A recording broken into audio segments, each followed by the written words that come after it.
예, 그래요. 어떤 사람이든 관계없이 보고 싶었습니다. 예, 보고 싶었습니다. 라고도 인사도 하시고요. 우리가 이게 살면 살수록 내 감정이나 또 과거에 저 사람이 나한테 어떻게 해주었는가, 이해 관계에 따라서 사람은 자꾸 보기 마련입니다. 그래서 오래 살았던 사람들이 좋은 감정 갖기가 쉽지 않아요. 그러나 있는 모습 그대로를 바라보고서 받아들이는 게 그게 사랑이 아닌가 하는 생각이 듭니다.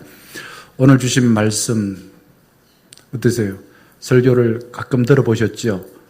에스겔서 47장 1절에서 12절 말씀, 저는 이 말씀을 설교를 이전 교회에 있을 때도 했고 또한 오늘 하게 되어지는데, 교회 창립 기념주의를 맞이하여서 우리 교회도 이런 교회 되면 좋겠다라는 바람으로 준비해 봤습니다. 어떠한 사람이 건축 현장을 지나가다가 인부들한테 물어봤습니다. 여보시오, 지금 뭘 하고 있어요? 라고 물어보자 한 사람이 이렇게 대답합니다. 목구멍이 포도청이라서 일을 하고 있습니다. 무슨 말입니까?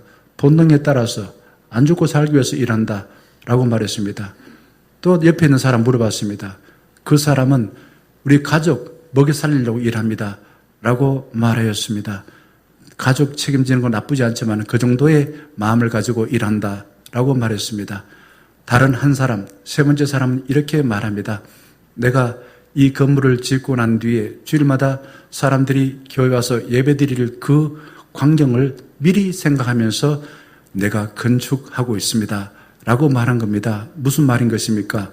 하늘의 뜻을 땅에서 이루면서 사는데 참여하기를 원한다 라는 것입니다. 누가 가장 일한 것의 효과가 크겠습니까? 누가 가장 행복하게 일을 했겠습니까? 우리는 일을 하면서 어떤 마음을 가지고 일합니까? 이 일하면 돈 얼마 주나? 이 마음이 전부입니까? 그렇다 그러면 일하기가 힘들겠죠. 어렵습니다. 화장 청소 못할 겁니다. 저는 어릴 적부터 교회 안에서 자랐기 때문에 왜 교회가 존재해야 되나 이런 생각을 고등학교 다닐 때부터 많이 했어요. 그래서 기도 학생회 활동도 하고 연합회 활동도 했습니다. 곰곰이 생각해 보니까 교회는 다름 아니라 교회는 그 믿는 사람의 생명을 충만하게 하고 그로 인해서 많은 피조물들, 많은 사람과 평화롭게 지내게 하는 것, 이것이 하나님께서 교회를 세우신 목적이구나 하는 것을 깨달았습니다. 오늘 찬양 마지막 9월의 찬양이 이런 교회 되게 하소서라는 것인데 설교 제목도 그렇게 정해봤습니다. 이런 교회 되게 하소서라고 제목을 정하고 찬양해 주신 익투스 찬양단에게 감사를 드립니다. 가사 하나하나가 저는 영원히 잊지 아니하고 기억돼야 될 우리 신앙 고백이 되면 좋겠다라는 바람을 가져봅니다. 고린도 교회 참 문제가 많아요. 그게 우상을 숭배하고 배교 문제, 파벌 간의 갈등으로 인해서 문제가 많았습니다. 함에도 불구하고 사도 바울은 고린도전서 12장 27절에 교회를 이렇게 말합니다. 너희는 그리스도의 몸이다. 너희는 그리스도의 몸이요 지체는 지체의 각 부분이라 이렇게 말합니다. 누가 교회입니까? 자, 예수 그리스도가 교회의 머리고 우리는 그의 지체다. 결국은 교회라는 것은 건물이라기보다도 예수님과 관계 있냐 없냐, 예수님이 관계 있는 삶을 살아가는 것이 교회고, 그러지 예수 관계 없이 살면 교회가 아니다 이런 뜻인 것입니다. 에베소서 1장 25절도 보게 되면은 교회는 그의 몸이니, 교회가 누구의 몸이라고요? 예수 그리스도의 몸이라 이거죠. 교회가 예수 그리스도의 몸이라 이거죠. 만물 안에서 만물을 충만하게 하시는 이의 충만이라 이렇게 말합니다. 우리 교회를 통해서 많은 피조물들에게 복음을 전할 뿐만 아니라 생명을 충만하게 하는 것, 그것이 교회를 세우신 하나님의 뜻이다라는 겁니다. 교회는 건물로 자꾸 생각하는데 건물이 아니라 건물 안에서 모여있는 그 성도들이 우리가 누구를 예배하는가, 삼위 하나님을 예배하는가, 그리고 예배할 때 자세가 정말 억지로 하는가, 아니면은 정말 달라붙어서 당신 없이 못 살아, 정말 못 살아, 하나님을 정말 사모하면서 하나님의 뜻이 내 뜻이 되고 하나님 생각이 내 생각이 되고 하나님의 관심이 내 생각이 되고 이렇게 하여서 하나님의 뜻을 이 땅에 이루는 곳이 되는가, 거기에 따라서 교회에 있냐 안 있냐라고 판가름할 수 있는 것입니다. 우리 교회 머리가 되신 예수 그리스도는 사람을 어떻게 되었습니까? 저는 복음서를 보다 보면은 내 자신을 많이 돌아보게 됩니다. 사람을 대할 때에 우리는 조금 이렇게 외적으로 화려하고 높은 사람들 앞에서는 구실구실거리고 내보다 조금 낮은 사람은 함부로 대할 가능성이 많잖아요. 근데 예수님은 절대로 그렇게 하지 않았습니다. 나병 환자를 보면서도 성불로 가라 더러운 인간아 이렇게 말하지 않았어요. 그를 불쌍히 여기고 그가 필요한 부분이 뭔지를 알고 그것을 해결하기 위해서 사람들 욕먹으면서 해결해 주었습니다. 예수님 그러면 됐지 우리는 안 그래도 안 되나 이렇게 생각하지만은 머리이신 예수님이 그렇게 가르쳐 주니까 우리는 손발이 되어서 우리도 그렇게 살아가야 되는 것이죠. 그게 성경이 말하는 교회의 모습인 것입니다. 교회를 다녀도 예수 그리스도와 관계없이 열심히 산다면은 내가 주인 되려고 나밖에 모르고 다른 사람을 나를 위하여 나의 헛된 욕망을 위해서 열심히 돌리는 사람 그런 사람이 된다 이거죠. 누가 뭐라고 해도 하나님을 예비하고 말씀을 금같이 귀하게 여기고 받아들여서 늘 깨어 기도하여 하나님의 뜻을 한 번이라도 이 땅에 살면서 실천하고자 하는 자 그것이 우리 중년의 성도들이 되면 좋겠습니다. 오늘 봉독한 말씀은 에스겔서입니다. 에스겔서는 에스겔 선지자가 기록한 책입니다. 에스겔 선지자는 어떤 상황이 살았는가? 바벨론의 포로 시대에 살았습니다. 이 말씀을 들었던 시대는 어떤 상황이 있었는가? 예루살렘 성전이 무너진 지가 14년 되었습니다. 그리고 바벨론 포로로 잡혀온 지가 25년 되었습니다. 하나님 말씀 듣지 못한 때, 성전에 가서 제사 지내지 못한 때가 이렇게 오랜 시간이 지났어요. 포로 잡힌 지 25년, 성전에 가서 예배, 제사 지내지 못한 게 14년. 그러니까 우리가 4년 동안 코로나로 인해서 예배 드리는 것이, 대면 예배 드리는 것이 쉽지 않았을 때 교인들이 많이 줄어들었어요. 엄청 줄어들었습니다. 주로 30, 40대가 줄어들었습니다. 이 바벨론 포로로 가서 성전 없이 예배를 드리지 못하니까 하나님 말씀이 무슨 뜻인지 이 사람들은 그냥 지금 현재 포로가 전부인 줄 알고 사는 사람이 많았을 것입니다. 그리고 바빌론의 문화와 타협했을 것입니다. 그때에 하나님께서 에스겔을 통해서 교회는 이런 곳이야. 앞으로 이런 교회가 될 거야. 라고 예언을 통해서 선포해 주신 것입니다. 이 말을 들었던 에스겔은 당연히 믿음으로 받아들였겠죠. 우리 교회는 그런 교회가 되길 바랍니다. 그리고 그 에스겔이 말하는 말씀을 들었던 성도들이 한두 사람 겨우 100사람 있으면 한두 사람 겨우 믿을까 말까 했지만은 결국 70년 지나서 탈바벨론 하고서 예루살렘에 돌아가서 에스라를 통해서 느헤미야를 통해서 성전이 재건되어집니다. 그리고 다시 하나님께 예배를 드리게 되는 장면이 나오고 있습니다. 오늘 봉독한 말씀 가운데에 그 성전에서 뭐가 나옵니까? 성전에서 나오는 게 뭡니까? 물이 나오는 거예요. 이 물이 도대체 뭔가? 물이 뭘까요? 물이 물이지 뭐가 뭘까? 이렇게 생각해서 아주 과학적인 사고를 하는 사람이에요. 성경을 통해서 보게 되면은 이 물은 두 가지 의미로 이야기하고 있습니다. 하나는 생명을 살리는 물입니다. 예수님께서도 그렇게 말씀하셨어요. 누구든지 목마르거든 내게로 와서 마시라. 그게 이제 요한복음 7장 37절에 말하고 있어요. 자신을 생명의 물이라고 단정을 합니다. 예수님이 누구라고요? 생명의 물이다 그죠, 물. 예수님 물이니까 예수님한테 와서 많이 먹고 마셔라. 예수님을 먹고 마시는 거죠. 식인종인가? 그것도 예수님 과학적인 사고를 하는 사람입니다. 거기에서 먹고 마신다는 것은 늘 예수님 생각하는 것이고 예수님 말씀하시는 것을 내가 생명의 양식으로 생각하고 그걸 곱씹고 나도 그렇게 살겠다. 이렇게 생각하는 것입니다. 그렇게 하면은 내 배에서 기쁨이 차고 넘친다는 겁니다. 그래서 다른 사람에게도 기뻐하는 삶을 살 수가 있다는 거예요.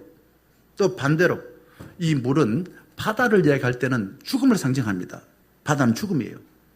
우리가 예수님의 제자들이 이 바다를 가다가 예수님이 바다 위를 걸어오시는데 제자 중에서 베드로가 나도 걷고 싶습니다.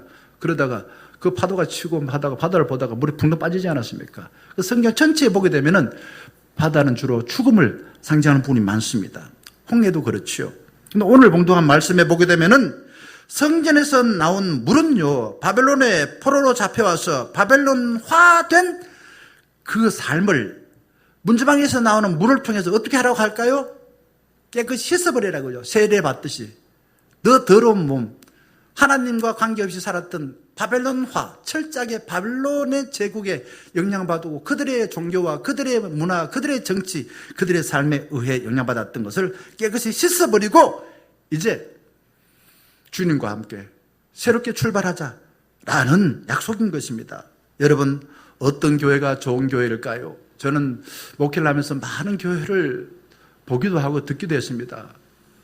친구 중에서 정말 대한민국의 엘리트 중에 엘리트만 모였던 서울에 있는 한 150명이 출석하는 H교회, 현뭐라고 교회에 믿습니다. 거기에 부목사로 있었던 친구한테 한 20년 전에 물어봤어요. 네 그 교회에서 좋겠다. 거기에 유명한 부총리도 있고 그냥 총장들도 있고 대학교 총장도 있고 교수들, 변호사 뭐 대부분 그런 사람이에요. 좋기는 뭐가 좋아. 그 사람들은 나를 목사로 취급하지 않네. 이런 이야기를 하더라고요. 부자들이 많은 교회가 좋은 교회일까요? 유명한 사람이 많은, 연예인들이 많은 교회가 좋은 교회일까요? 저는 좋은 교회가 어떤 교회냐? 교회 머리이신 예수님과 좋은 관계를 갖는 사람이 많은 사람이 좋은 교회라고 생각합니다. 여러분 어떻게 생각하십니까? 예수님과 좋은 관계를 갖는 교회. 그 교회가 좋은 교회죠. 예수님과 함께하는 교회가 되려면 어떻게 해야 할까요?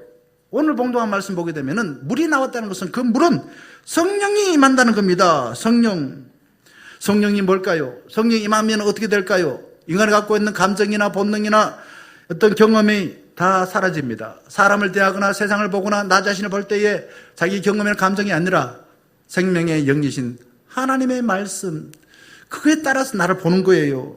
사도행전 1장 보게 되면은 사도들이 예수님의 부활하심을 믿고 흥분하여서 하나님께서 약속하신 공동체가 지금 이루어질 때입니까? 라고 물어보자 예수님이 사도행전 1장 4절에서 이렇게 말합니다.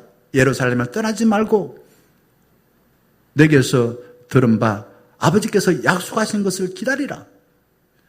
이게 이제 성령을 충만해주고 성령의 세례를 받는 거예요. 하나님이 약속하신 것을 바꿔서 가야지. 흥분해가지고 그냥 내가 은혜 받았다고 바로 어디 선교사로 파송 받으려고 그러고 바로 신학교 하고 이렇게 하지 말라 이거죠. 성령이 임하여서 너의 감정이 아니라 너의 생각이 아니라 너의 경험이 아니라 하나님의 마음을 느껴서 진짜 네가 그 선교사로 가면 좋은지 한번 생각해봐라 이거죠. 8절 말씀 보게 되면 사도행전 1장 8절에 이전의 경험과 자기의 고집에 따라서 뇌와 부동 이리저리 흔들리고 하는 그런 삶을 살지 말고 성령님의 임재와 성령의 세례를 바꿔서 이제는 바벨론의 포로로 잡혀와서 경험했던 모든 삶을 다 버리고 이제 주님과 함께 하나님이 함께하는 그 삶을 새롭게 출발하라 라고 말하고 있습니다. 바벨론의 포로로 와서 그들이 어떻게 살았을까요? 아까 말씀드린 것처럼 바벨론에 섬기는 그 신, 그게 우상이죠. 그걸 섬겼습니다. 그리고 바벨론 왕 한 사람을 위해서 모든 사람들이 정말 도구처럼 어찌 보면 쓰레기처럼 취급당하면서 살아왔었습니다. 그리고 그렇게 그냥 길들여져서 살았던 사람들은 그냥 자신이 좀 더 많이 먹기 위해서 남들을 그냥 이용하고 남들 거짓말하고 남을 이용해서 너 죽고 내 살자 이런 식으로 살던 사람이 많았을 겁니다. 결국 나쁜 가치관에 물들었던 사람이 많았습니다. 그때에 주님은 에스겔을 통해서 성전에서 나오는 물, 그 바로 성령입니다. 결국 예수 그리스도십니다. 그것을 통해서 너가 지금까지 살아왔던 삶 전부를 다 빼버려라 이거죠. 다 빼버려라. 다 빼버려라. 그 말이 오늘 주신 말씀에 발목 잠기고 무릎 잠기고 허리 잠기고 온몸 잠기고 하는 것입니다. 이 말씀은요, 창세기 2장에 나오는 에덴 동산에 4개 강이 흐릅니다. 4개 강이 흐르는데 그 강가에 나무들이 그냥 풍성하게 자라고 열매가 그냥 풍성하게 맺히고 그래서 모든 사람이 다 아름답게 살아가요. 그리고 성경 마지막 장이 요한계시록 22장입니다. 그곳에 마지막 때, 종말의 때에 역시 이런 장면이 다시 재현되는 것을 보게 되집니다. 무슨 말입니까? 예수 그리스도를 통해서 결국은 모든 세상의 피조물들이 다 생명 충만하고 다른 사람과 평화롭게 살아가는 그 모습을 이야기해 주는 겁니다. 자, 1, 2절 말씀 보게 되면은 성령이 충만한 교회에서 성령 문지방에 생명의 물이 나와서 동서남북으로 흘러갑니다. 저는 이걸 보면서 봄바람을 생각했습니다. 보면은 바람이 불면 불수록 은 땅이 녹습니다. 그리고 보이지 않았던 삭들이 그냥 돋아나요. 그리고 나무에서도 뭔가 싹이 나고 꽃이 피워집니다. 그리고 나비가 막 날아다녀요. 갑자기 봄바람이 불면 그래요. 그 앞에 비슷하게 좀 오브랩이 되어졌습니다. 하나님의 은혜가 차오릅니다. 그 선전 문지방에서 물이 흐르니까, 즉 선전에서 하나님의 은혜, 잊어버렸던 하나님의 일과 하나님의 은혜가 사람들에게 하나하나씩 기억되어집니다. 그러니 세상과 나는 강고 덥고 구속한 주만 보이도다. 그 첫 단계가 바로 발목이 잠기는 것입니다. 물은 바로 진리와 생명의 영이고 결국은 예수 그리스도를 상징하고 있습니다. 생동하는 교회는 다름 아니라 하나님 없이 자기 마음대로 열심히 살았던 자가 이제 하나님에게 발목 채이는 겁니다. 결혼하는 거 비슷한 겁니다. 옛날에 결혼하기 전에는 이 남자 저 남자 이 여자 저 여자 자기가 자유롭게 연애하다가 이제 당신 없이 못 살아. 그러면 스스로 자기가 상대방에게 족쇄에 차이는 거 아닙니까? 그게 결혼 아닙니까? 그런 거예요. 내 마음대로 내가 살았던 삶이 아니라 이제는 하나님이 주인 되어서 하나님의 뜻에 따라 살겠다는 첫 번째 시그널이 바로 발목이 물에 잠기는 것입니다. 예수님에게 발목이 꼭꼭 묶이는 것입니다. 그래서 지금부터 이제는 예수님이 가는 길에 나도 어쩔 수 있다 하고 예수님이 쓰라면 나도 쓰고 이런 것이에요. 그 다음에 보게 되면은 3절에서 5절 보게 되면은 생명의 영이 성전 무지방에 흘러나와 계속 차오릅니다. 그 물높이를 재어보니까 발목 잠기고 무릎 잠기고 허리 잠기고 온몸 잠깁니다. 발목까지 물이 찼다라고 말하고 있습니다. 제가 옛날 청년회 다니면서 세만회 청년회 다니면서 우리 경대 여기 나와가지고 거기 이제 결혼한 선배가 회장이었어요. 결혼한 선배 회장이었는데 그분이 그런 이야기를 했어요. 어려운 시절에 교회 다니면서 우리는 이제 예수님에게 채해가지고 꼼짝없이 예수님이 이끄는 대로 가야 될 사람들이야. 이런 말 한 게 기억이 남아요. 그게 한 30년 훨씬 전에 5년 전에 이야기한 이야기인데 그런 것 같아요. 발목에 물이 찼습니다.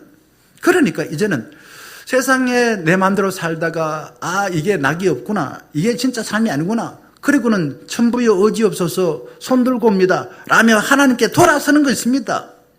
생존을 위해서 썩을 양식을 쫓았던 사람이 주님께 와서 하늘 양식을 받겠다는 것입니다. 그게 바로 누가복음 15장에 나오는 탕자의 비유인 것입니다. 탕자는 아버지가 살아계시는데 아버지의 산을 받아서 가능한 아버지 없는 멀리 떠나서 나주를 멀리 떠나 내 맘대로 살겠다 그러면서 허랑방탕한 삶을 살다가 결국 어떤 신세가 되었습니까?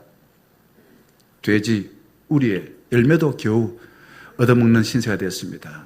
결국 이게 내 주인 되어서 자유를 마음껏 누리면은 인간은 돼지 같은 그런 신세가 된다라는 것입니다. 돼지 우리에 추락한 뒤에서야, 즉 하나님에게 족쇄 치지 않고 자기 마음대로 그냥 살았던 그 사람이 돼지 우리에 추락하고 난 뒤에, 실패하고 난 뒤에서야, 그제서야 이제 이래서는 안 되겠구나. 정신을 차리고 아버지 집으로 돌아오지 않습니까? 저는 생각해 봤습니다. 세상에 게으른 사람은 아무도 없어요. 우리는 그래요. 자식들이 그냥 누워있으면 야, 이 게으른 놈아 이런 이야기 하기도 하죠. 근데 게으른 게 아니라 노는데 부지런해요. 공부 안 하고 일 안 하는데 부지런한 겁니다. 사람들은 다 자기 취향이나 자기 욕망을 위해서 열심히 쫓아다닙니다. 그건 일하는 데라 어려운 데에 부지런한 사람 입장에 봐서 이해가 안 돼요. 우리 중년 가족들은 교회 안에서 나만 인정받고 나만 옳다고 생각하는 오만한 생각을 싹둑 잘라버려야 됩니다. 이게 회개인 것입니다. 그리고 이제 하나님께서 나를 통해서 원하시는 일이 뭔지, 삶이 무엇인지 잘 깨달아 알아서 지금 여기서부터 주의 일에 참여하면 좋겠습니다. 지금 여기서부터. 그 다음 두 번째는 성전의 물이 무릎까지 찼습니다. 이게 무슨 말입니까? 제가 옛날에 본 책 중에서 바쁠수록 기도하라는 책이 있었습니다. 빌 하이벌스라는 목사가 쓴 책인데요. 그렇습니다. 세상에 실패하거든 죽게 와서 무릎을 꿇고 엎드려 기도하라는 겁니다. 성령님에 사로잡혀서 교회에서 하나님이 함께 하심을 경험하기 위하여 엎드려 기도하는 것입니다. 꿇어 엎드려 기도하는 거예요. 꿇어 엎드리면은요, 무릎에 무릎 차버리면은 저절로 내는 힘을 못 써요. 그게 이제 세상에 바쁘게 살다가 나 이제 꿇어 엎드린다는 것은 나는 이제 하나님의 뜻대로 살겠다는 표시인 것입니다. 하나님 종이 되겠다는 표시인 것이죠. 그리고 이제부터는 단 하루를 살아도 하나님의 약속하신 말씀에 따라 살겠다는 의지로 무릎을 꿇습니다. 서서 살기 힘들 때에 교회 와서 무릎을 꿇고 기도하시게 되면은 주님께서 우리 연약한 무릎을 다시 일으켜 세워주셔서 세상에 힘차게 살 수 있는 그런 건강과 길을 보여주실 줄 믿습니다. 혈기와 과거의 경험을 전부로 알고 하나님 없이 살면은 나 주님을 떠나 후회할 일만 자꾸 생깁니다. 후회 막급한 인생이 자꾸 생깁니다. 이제 성령님의 이끌림을 받아서 십자가에 달려 돌아가셨다가 다시 살아나신 예수 그리스도의 십자가를 바라보시고 그분 앞에 무릎을 꿇고 기도하여서 이제 세상에 나아가서는 우리가 다시 힘차게 달리다고 하여서 일어나라. 그리고 주님 나라를 향해 나아가라. 라는 주님의 그 말씀을 위로받고 격려받아서 힘차게 세상을 향해서 나아가는 그런 삶이 되면 좋겠습니다. 이 세 번째는 그 다음에는 성전의 물이 어디까지 찼습니까? 허리까지 찼어요. 이 허리까지 찼다는 것은 정말 어려워요. 저는 옛날에 교회 수련회 가지고 저기 바닷가 가지고 바다에서 뭐 기마전도 하고 막 수구도 하고 막 놀 때 그냥 바깥에서는 그래도 비교적 좀 쉽게 뛰었는데 물에 가서 그냥 허리까지 물 차니까 힘들더라. 얼마나 힘든지 몰라요. 그렇습니다.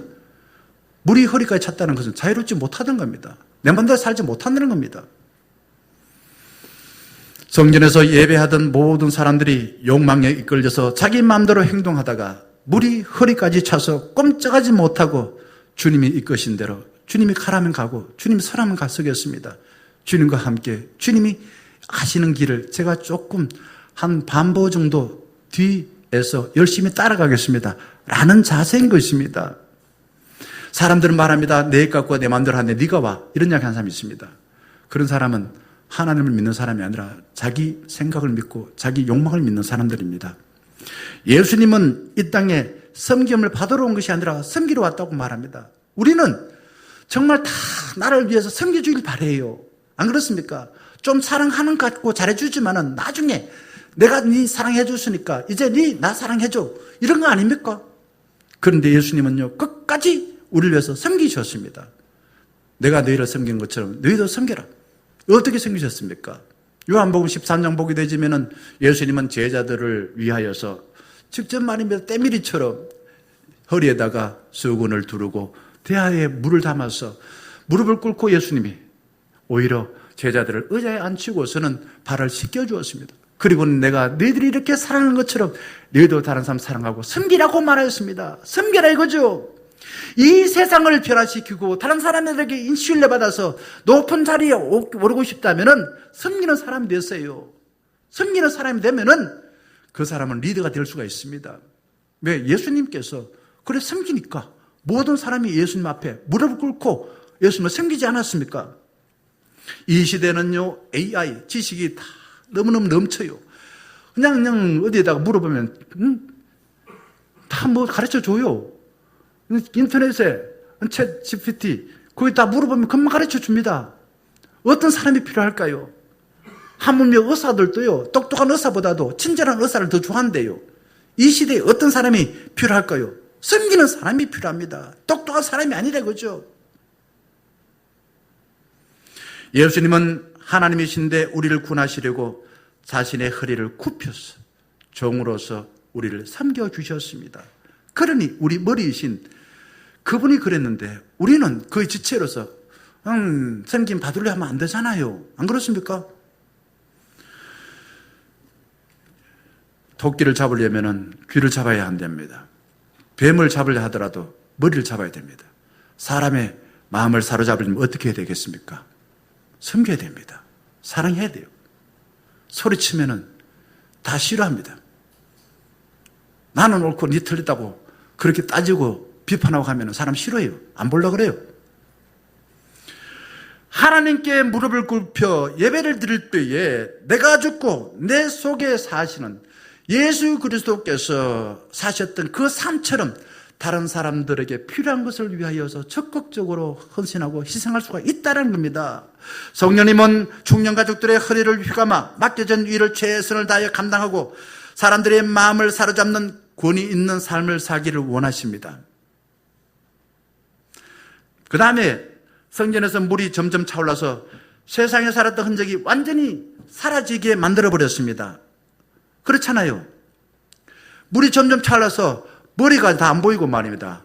그냥 사람이 흔적이 안 보여요. 물밖에 안 보여요. 이게 무슨 말일까? 세상과 나는 간곳 없고 구속한 주만 보이도다. 그 말과 비슷합니다. 갈라디아서 2장 20절 말씀과 비슷한 것입니다. 내가 육체 가운데 사는 것이지만은 내가 사는 것이 아니라 내가 믿는 예수 그리스도가 내 속에 살아서 나는 예수님이 시키는 대로, 예수님 원하시는 대로 내가 할 뿐이다 라고 말한 그 말씀인 것입니다. 상송가 288장 이렇게 찬양하지요. 주 안에 기쁨 누림으로 마음의 풍랑 장자하나니 세상과 나는 간 곳 없고 구속한 주만 보이도다. 이것이 나의 간증이요 이것이 나의 찬송이다. 나 사는 동안 끊임없이 구주를 찬송하리로다. 여러분 누가 우리의 주님이 되면 좋겠습니까? 예수 그리스도가 주님이 되면 좋겠습니다. 네, 구속한 주만 보이면 좋겠습니다. 성령에 푹 잠기면은 내가 주인 되고 나만 옳다 생각하고 나의 취향에 맞는 사람과 내 방식만 고집했던 그 뜻을 꺾어버립니다. 아, 이게 아니구나. 주님이 기뻐하신 대로 살아야지. 내가 살아있는 동안에 내 생명, 내 목숨 그냥 마지막 숨 거둘 때까지 하나님 뜻을 한 번이라도 실천하면 살아야지. 내가 할 수 있는 게 뭘까? 저는 연세 드신 어르신들한테 당부드리고 싶습니다. 돈 벌 거는 끝났습니다, 이제. 그게 필요한 게 아니에요. 우리 젊은 후대들을 바라보실 때마다 하나님이 너를 당신 사랑한다. 너를 사랑한다. 하나님이 너를 통해서 원대한 계획을 갖고 계신다. 나한테 어떤 짓을 하든지 걔가 어떠한 삶을 살든지 그거를 보고 판단하지 마시고 하나님께서 보시는 대로 보고 판단하시기 바랍니다.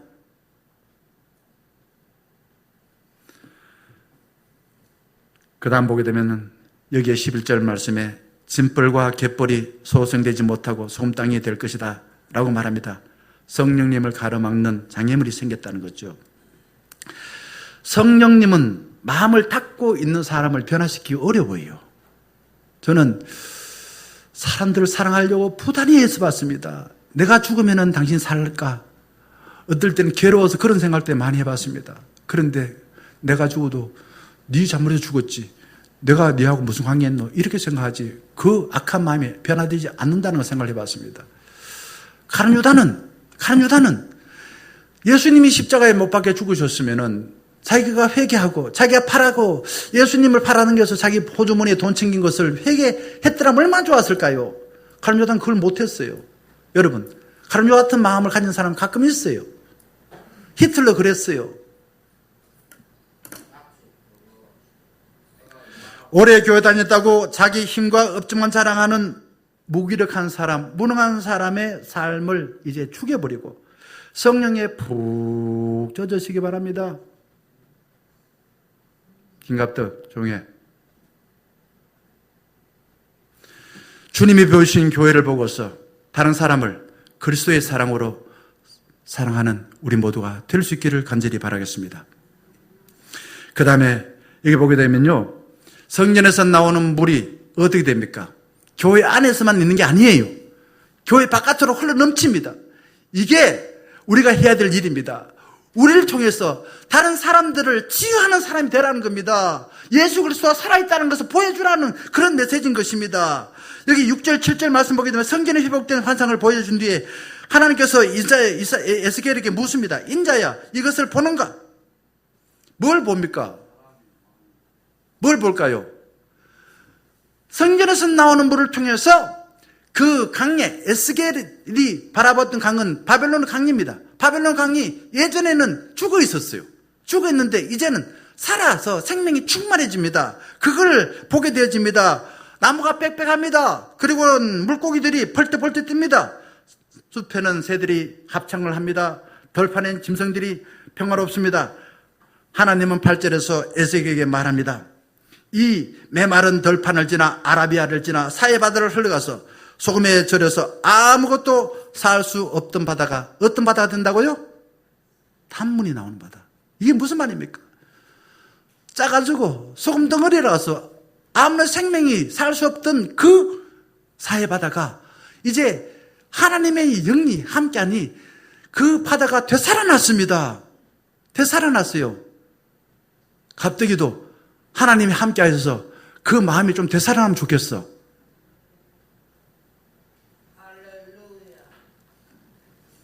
성전에서 흘러나온 물이 가는 곳마다 죽었던 곳이 다시 살아났습니다.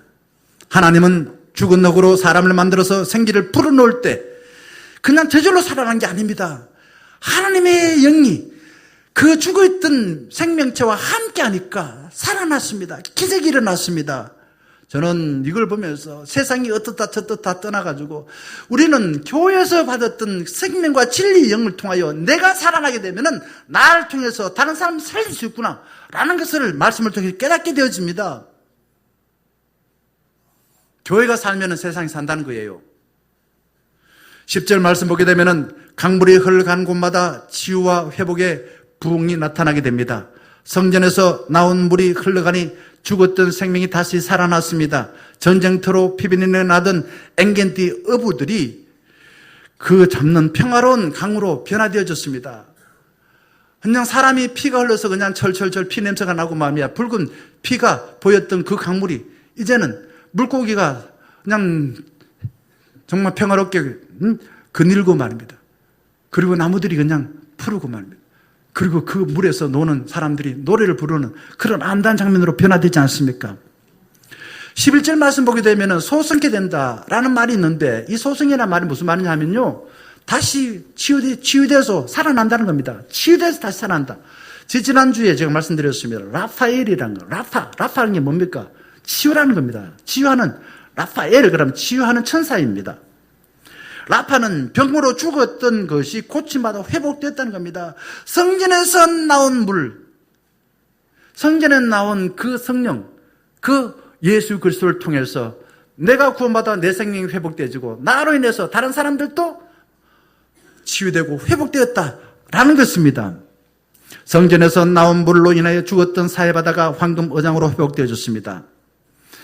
병으로서 죽어갔던 그 강에 또한 모든 것들이 치유에 받아서 생명이 충만해졌습니다. 12절 말씀 보게 되면은 말랐던 나뭇잎도 푸르고 치유하는 약재로 변화되었다라는 겁니다. 이 말씀을 묵상하는 데에 우리가 좋아하는 부흥이라는 찬양의 가사가 생각났습니다. 이 땅의 황무함을 보소서. 하늘의 하나님 긍휼을 베푸시는 주여 우리 우상들을 태우사 성령의 불 임하소서. 우리 하나님 없이 열심히 살아서 우리가 타락하고 정말 저주의 삶을 살아서 이제 병들어 죽었던 살아있으나 내 영혼이 죽어있는 그런 상태에 있었는데 성령의 불이 임하니 우리의 과거의 삶 다 불태워버리고 깨끗하여졌어. 이제는 내 영혼이 되살아나서 하나님의 그 은혜로 인하여 찬양하고 주님 나라를 향해서 성큼성큼 나가는 그런 모습이 보이지 않습니까? 저는 우리 교회가 그런 교회가 되기를 바라면서 다시 한번 이런 교회 되게 하소서라는 찬양의 가사가 되새겨졌습니다. 진정한 예배가 숨쉬고 주님이 주인 되어지고 믿음의 기도가 쌓이고 최고의 찬양을 드리고 말씀이 살아 움직이고 성도의 사랑이 넘치는 교회, 하나님과 관계가 좋아질 뿐만 아니라 뿌리를 예수님께 든든히 내릴 뿐만 아니라 믿는 우리를 통해서 하나님의 뜻이 나타나고 하나님의 생각이 나타나고 하나님의 일들이 많이 실천되는 것, 그게 열매 맺는 삶인 것입니다. 우리가 이제는 우리 교회를 통해서 뿌리를 주님께 두었다면 53년의 교회 믿음 생활을 해왔다면 열매 맺는 삶을 살아내야 된다고 생각되어집니다. 저는 우리 교회가 헛된 욕망을 예배하지 아니하고 사람이 하나님을 예배하는 사람이 되면 좋겠습니다. 하나님을 예배하는 사람이 되면 좋겠습니다. 날마다 사도신경을 외우는데 내 자신의 과거에 실패한 흔적들을 예배하고 탐욕을 예배하고 다른 사람이 지향하는 성공과 가치관을 예배하는 것이 아니라 하나님을 예배하는 사람, 하나님의 지혜, 하나님의 뜻, 하나님의 능력을 사모하며 그분의 능력에 사로잡혀서 나도 주님의 지혜를, 하나님의 능력을 나타내는 그런 삶이 되면 좋겠습니다. 우리 교회의 머리이신 예수 그리스도께서 우리에게 가르쳐 주신 그 삶을 한 번이라도 실천하며 살아보면 좋겠습니다.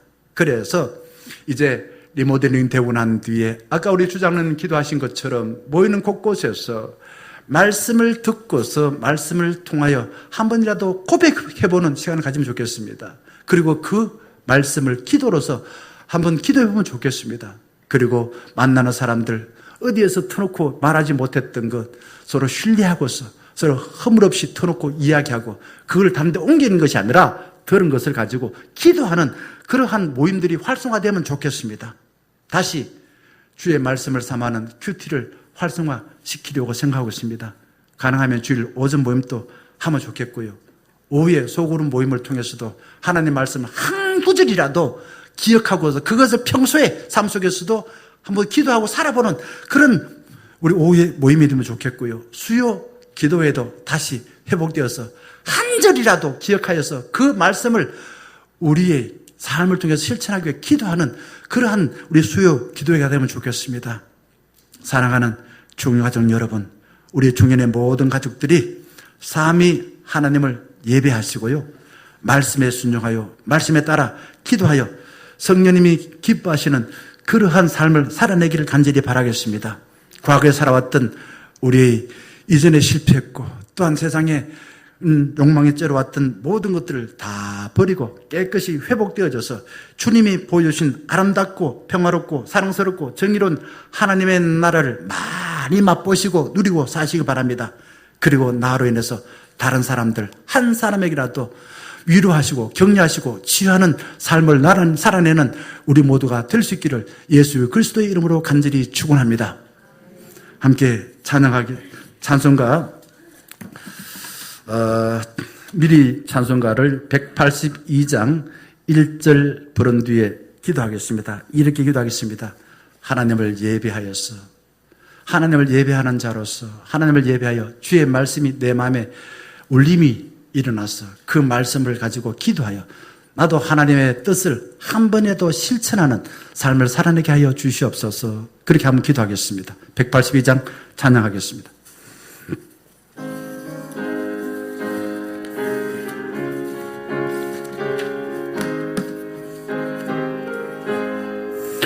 강물같이 흐르는 기쁨 성령 강림함이라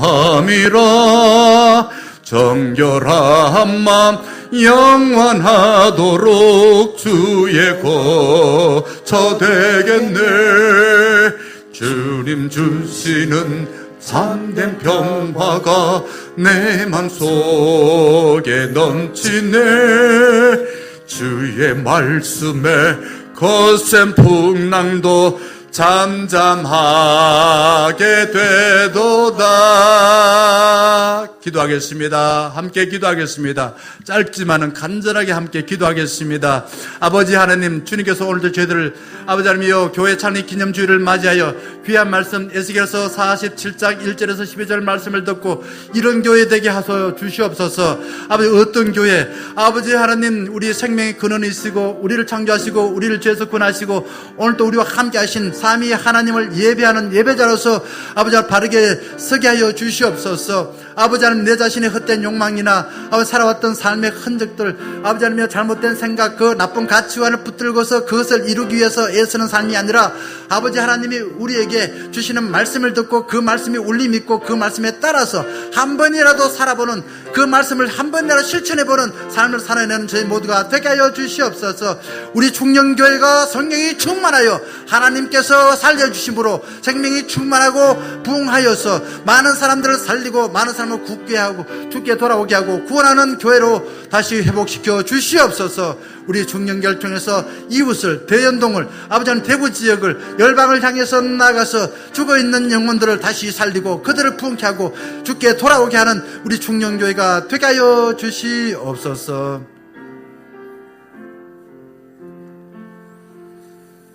하나님, 우상을 숭배하지 아니하고 삼위 하나님을 예배하는 예배자로 바르게 세워주시옵소서.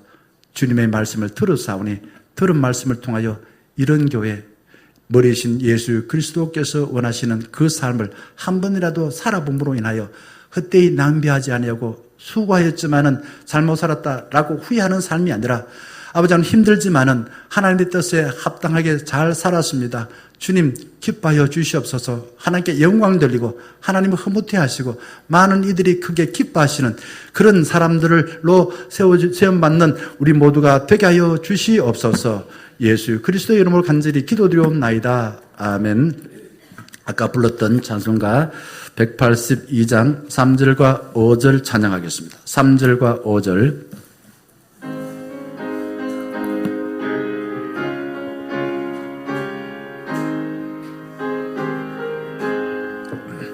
하늘에서 담비 내리고 햇빛 찬란한 같이 우리 맘에 성령이 많이 주님 보내심이라. 주님 주시는 참된 평화가 내 맘속에 넘치네.